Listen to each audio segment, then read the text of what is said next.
Bom dia, pessoal.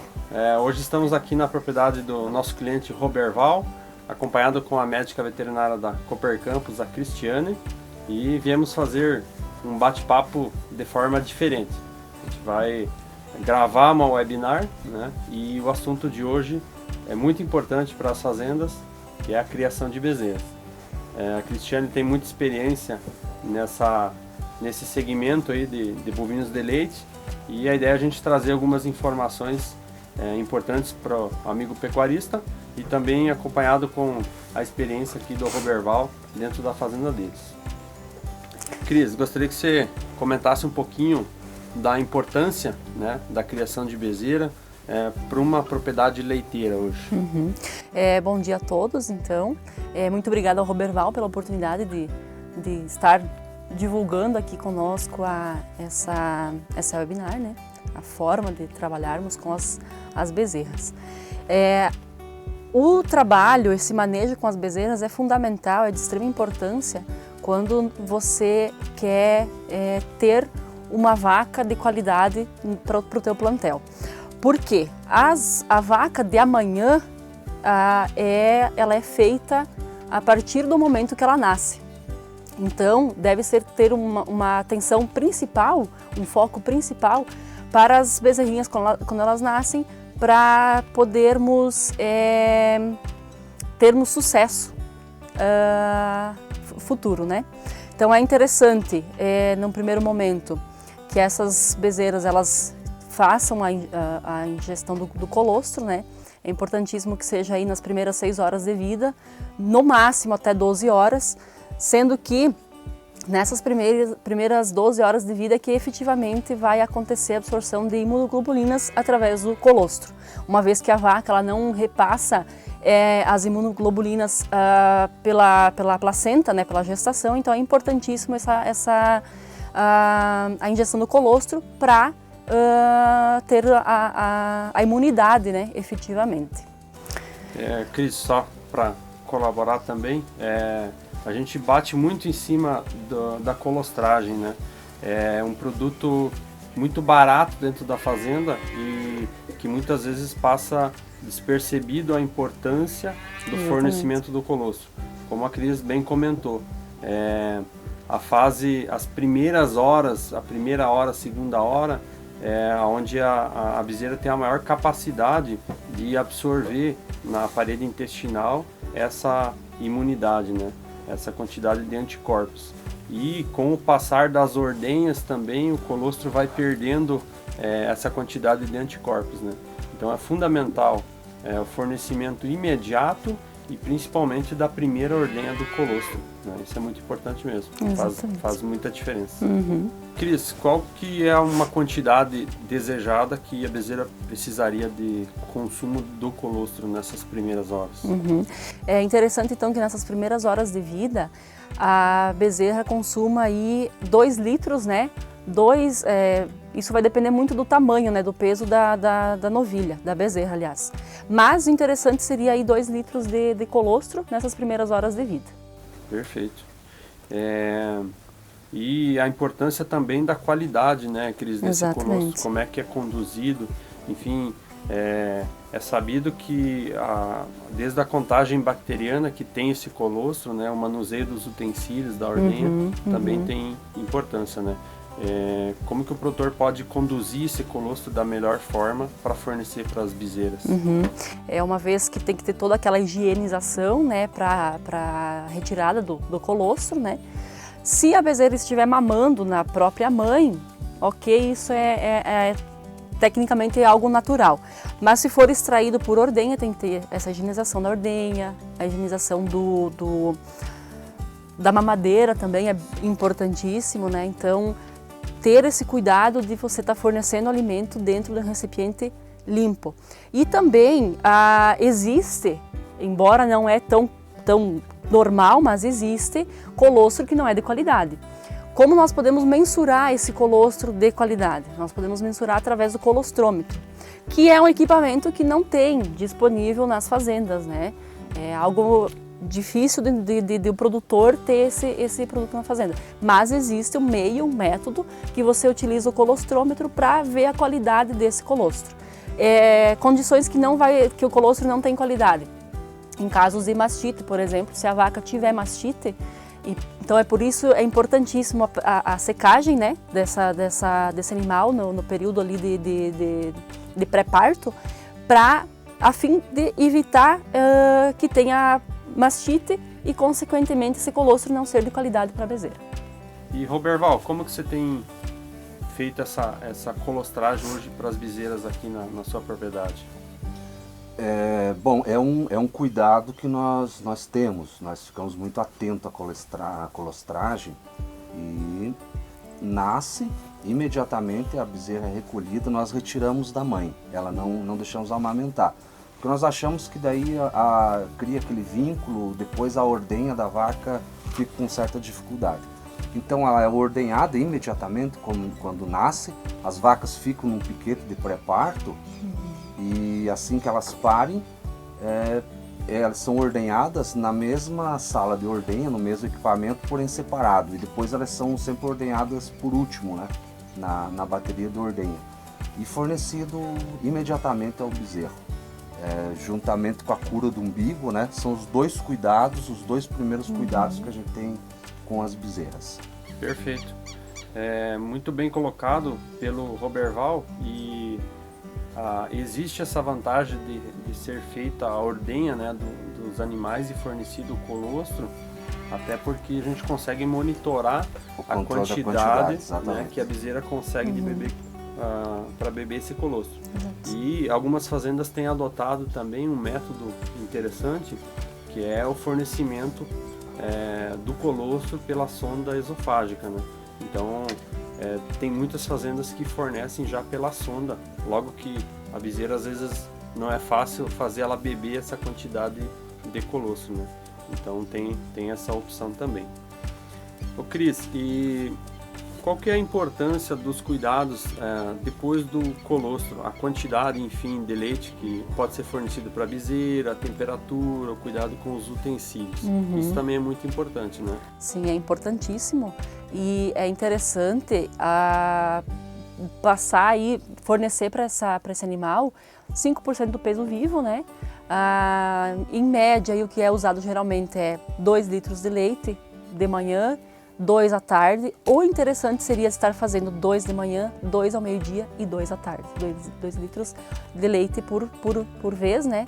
Por mamada, durante 3 vezes ao dia para ter um resultado mais satisfatório, né? Certo. A temperatura, que é importantíssimo também, deve ser fornecido esse leite numa temperatura semelhante à temperatura corporal da mãe, né? Então é interessante que esteja na casa de 37 graus. Fora desse padrão, desse parâmetro, teremos consequências, né? Abaixo dessa temperatura de 37 graus, podemos ter aí complicações como diarreia, por exemplo, né? Acima disso, aí a gente pode ter consequências aí também de estar queimando o trato esofágico do animal, né? Sr. Roberval, como que o senhor procede aqui? Qual que é a forma que o senhor faz o aleitamento dessas bezerras aí pós a colostragem? Perfeito. Então vamos voltar para o começo. Quando eu iniciei na atividade leiteira, a gente até encontrava algumas propriedades, alguns produtores, e a gente ia aprendendo. Nós somos novos na atividade, que não se preocupavam com a criação de bezerras. Se preocupavam em ter vaca produzindo bastante leite, depois comprava mais de vizinhos, de outros produtores, e ainda tem pessoas que pensam assim. Nós, com a assistência da Cooper Campus, da Cris, resolvemos então tentar produzir bezerras para ter vaca de qualidade. É um processo, é um investimento a longo prazo, é um desafio. Então hoje nós utilizamos o sucedâneo, o leite em pó. Foi uma opção. Nós utilizamos, no início tentamos usar o leite da própria vaca, depois começamos a usar uns leites em pó. Agora a gente usa os leite em pó da Nutron, o Lactal. Hoje usamos o Prime.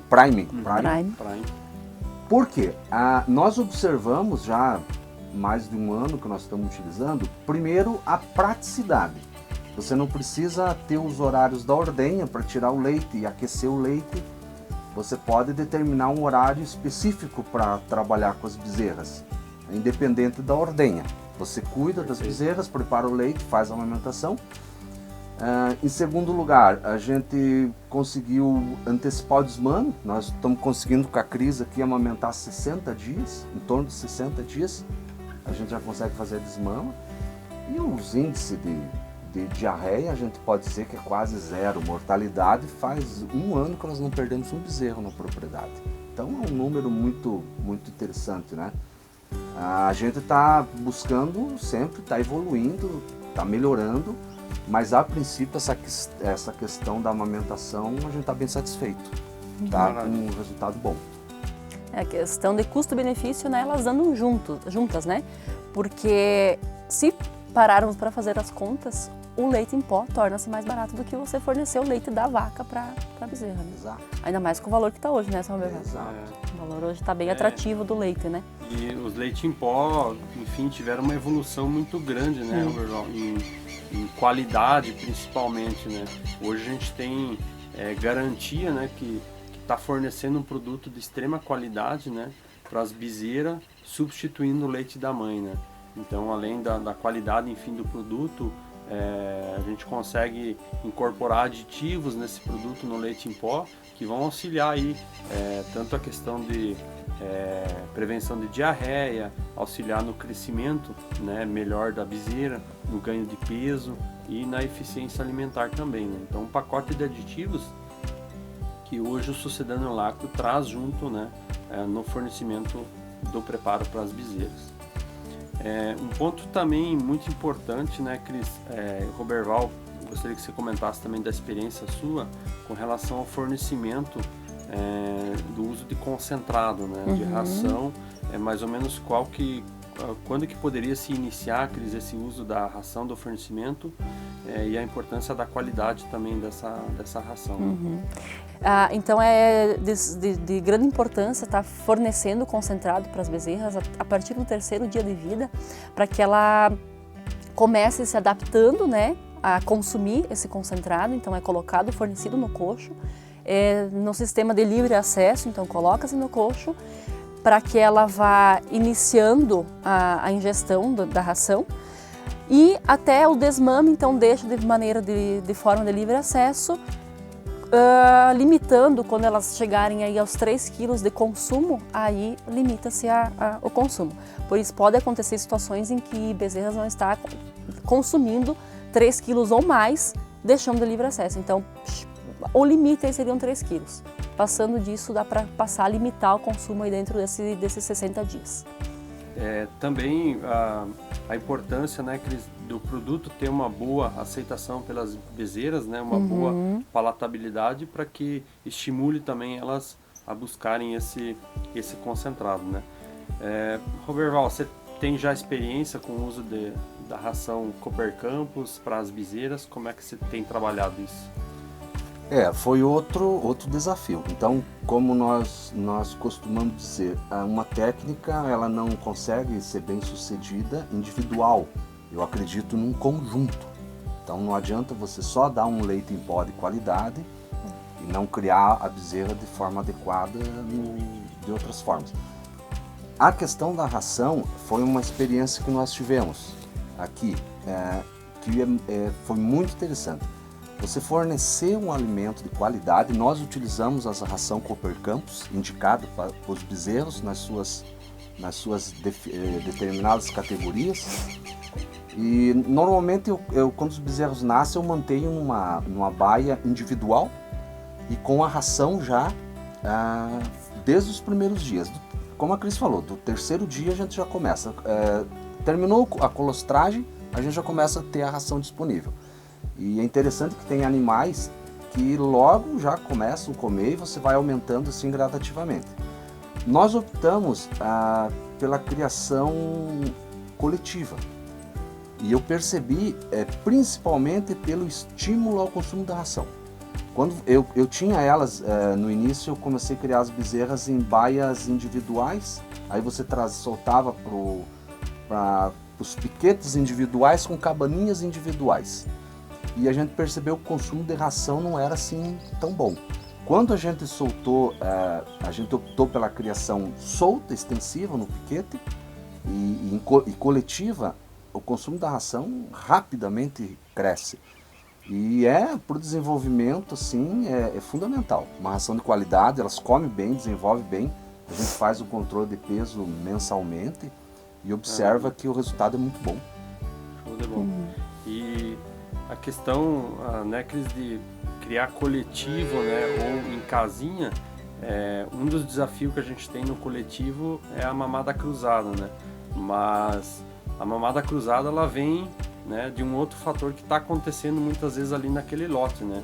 Que às vezes a quantidade de leite não está sendo suficiente, ou o bico não está funcionando bem, aí ela precisa um determinado tempo, né, de mamada no bico, né? Então sempre a conferência dos bicos, da quantidade de leite por trato e diária, e também o consumo de ração, né?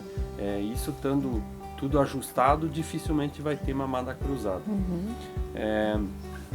Roberval colocou muito bem sobre a ração, né, da Cooper Campus. A gente hoje trabalha, né, com matérias-primas nobres, né, desde a linha de lactação, também as fases jovens, né, que é bezerro e novilha, né. As rações têm matéria-prima nobre e passa por um rígido controle lá de qualidade. Um ponto importante, Roberval, é que também, como você hoje está utilizando o sucedâneo lácteo, né, o Lactal, ele vem com esse pacote de aditivo, né, na ração também, né? Ou seja, você está exatamente, um aditivo exclusivo da Cargill para prevenção de diarreia, melhor crescimento das bezerras, né, conversão alimentar e maior ganho de peso. Então esse aditivo também está na ração máxima bezerra, né, que é a ração nossa inicial. Realmente você potencializa muito bem essa criação de bezerra sua aí. Então, Cris, a gente percebeu assim uma dificuldade e uma preocupação. Primeiro, como a gente já comentou, da cura do umbigo, né? A gente acha que é importante. E como a gente vive numa região muito fria, a preocupação é até que ponto a temperatura e as oscilações de temperatura interferem na criação delas. E a gente ainda está buscando, está achando qual o ambiente mais adequado para criar elas. É fechada, é solta? O que a gente deve fazer nesse sentido? Certo.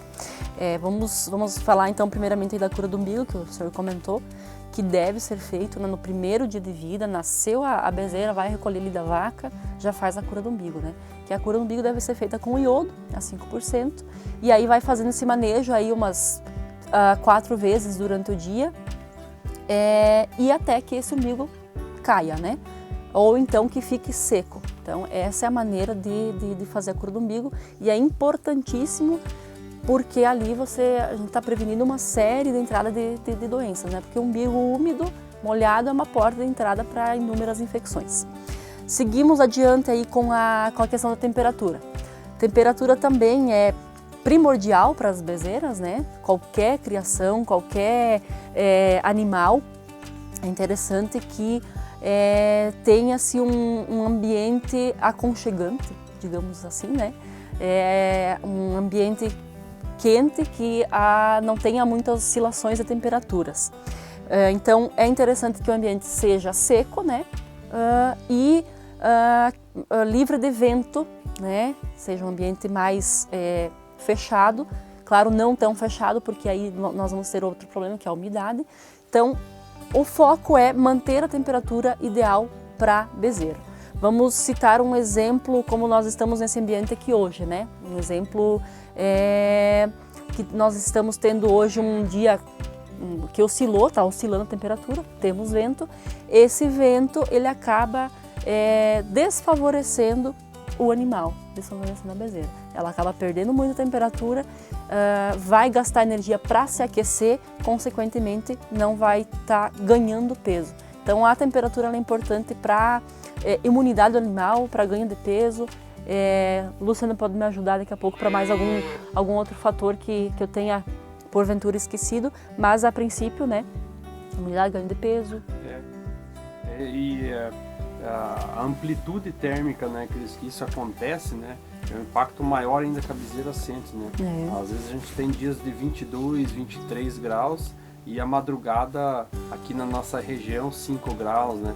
Então essa amplitude térmica realmente cai a imunidade das bezerras e começa a dar alguns índices de diarreia já, né? Então é muito importante mesmo esse cuidado com a temperatura delas.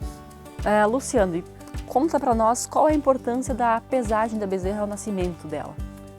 Bacana, Cris. É muito importante isso, e hoje a gente tem uma ferramenta que inclusive está na minha mão aqui, que é a fita para pesagem, né? Uma fita de conversão, né?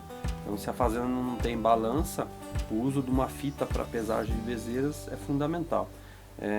Logo no início, né, no nascimento da bezerra, é sempre importante passar a fita. A gente vai demonstrar depois como que é feito isso. Fazer a pesagem dela e sempre anotar, né? A gente fala sempre monitorar, né? Nasceu, identifica a bezerra, brinco, enfim, o nome da bezerra e também o peso de nascimento. Por que isso é importante? O peso da bezerra vai definir muitas vezes a quantidade de leite que a gente pode fornecer por trato, né, para a bezerra, e também para a gente seguir nas metas de ganho de peso. A gente tem os protocolos, né, que o produtor tem à disposição todos os técnicos, médico veterinário da Cooper Campus para estar auxiliando nessa questão dos protocolos. Mas a gente tem algumas metas, né, como por exemplo em 60 dias dobrar o peso da bezerra, né, do nascimento, até a puberdade um ganho de peso estimado, né, então a gente só consegue medir isso fazendo a pesagem das bezerras, né? Então é muito importante esse monitoramento de ganho de peso das bezerras. Se não pesar, não se sabe o que a bezerra vai estar ganhando por dia, né? Então é importante ter esse acompanhamento para saber aonde queremos chegar e se alcançamos o objetivo, né? Para fazer a pesagem da bezerra é interessante posicionar a fita métrica, né? Aqui logo atrás da escápula, abraçando aqui todo o tórax dela, logo atrás aqui do membro torácico. E aí passa a fita. Essa fita é adaptada para pequenas, grandes, médias e grandes animais, né? Esses 3 portes. Essa bezerra, por exemplo, está pesando 66 quilos. Isso aí. Lembrando, né, Cris, que a fita ela tem uma margem, né, de erro de apenas 5%, né? Porém, se for feito o acompanhamento de ganho de peso, sempre com a fita, a gente não tem essa margem de erro no ganho de peso das bezerras, né? Gostaríamos de agradecer então ao Roberval pela disponibilidade, né? A família dele por estar também apoiando nós aqui. Obrigado a vocês que estão nos assistindo, acompanhando, e estamos à disposição aí para atendê-los, né? Caso tiverem dúvidas, é só nos procurar que as filiais da Cooper Campus têm o suporte técnico para melhor auxiliá-los. Então, a gente que agradece a oportunidade e eu acho que esse momento aqui expressa muito do que eu penso, né? Eu acho que o produtor rural ele tem que caminhar junto em tripé. Produtor, assistência técnica e pesquisa. Se você não caminhar junto dessa forma, você tem muita dificuldade, né? Eu acho que... E eu me orgulho muito também de estar novamente voltando aqui para a região, eu e a minha família, e trabalhando junto com a Cooper Campus, uma cooperativa que sempre fez parte da nossa vida. A gente tem já uma história e hoje a gente optou pela atividade leiteira e a Cooper Campus está sempre junto, né? Ajudando a gente a desenvolver, a vencer os desafios que sempre vêm, né? E a gente está aí pronto para evoluir e para desenvolver na atividade, graças a Deus. Isso aí, pessoal, ficamos muito agradecidos. Um novo formato, né, vamos dizer assim, de fazer uma webinar, e a gente espera ter novas oportunidades, né, para novas webinars, e também agradecer a Cooper Campus pela oportunidade de estar aqui novamente com todo o time dela, e fica um grande abraço nosso.